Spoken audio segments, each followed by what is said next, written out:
જામનગરમાં પોલીસ ભરતીની શારીરિક કસોટી દરમિયાન એક મોટું કાવતરું સામે આવ્યું છે.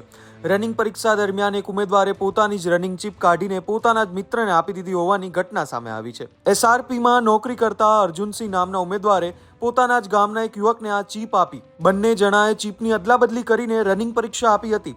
ચકાસણી દરમિયાન બંને ચીપનો દુરુપયોગ પકડાયો અને સમગ્ર મામલો ખુલ્લો પડી ગયો.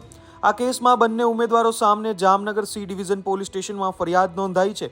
પોલીસ દ્વારા સમગ્ર મામલે વધુ તપાસ હાથ ધરવામાં આવી છે. જે બનાવની વિગત મુજબ આ કામના જે આરોપી છે અર્જુનસિંહ સુખુબા જાડેજા અને શિવભદ્રસિંહ દશરથસિંહ જાડેજા, તેમના દ્વારા પોતાના રનિંગ દરમિયાનની જે RFID ચીપ હોય છે તે રનિંગ દરમિયાન બીજાને આપી અને દોડવા બાબતનો ગુનો દાખલ કરવામાં આવેલો છે. જેમાં ભારતીય ન્યાય સંહિતાની કલમ 318(4) 61(2) તેમજ ગુજરાત પરીક્ષા અધિનિયમ ગેરરીતિ અટકાવવા બાબત જે છે તેની કલમ 12(1) મુજબનો ગુનો દાખલ કરવામાં આવેલો છે અને હાલ આગળની તપાસ ચાલુ છે.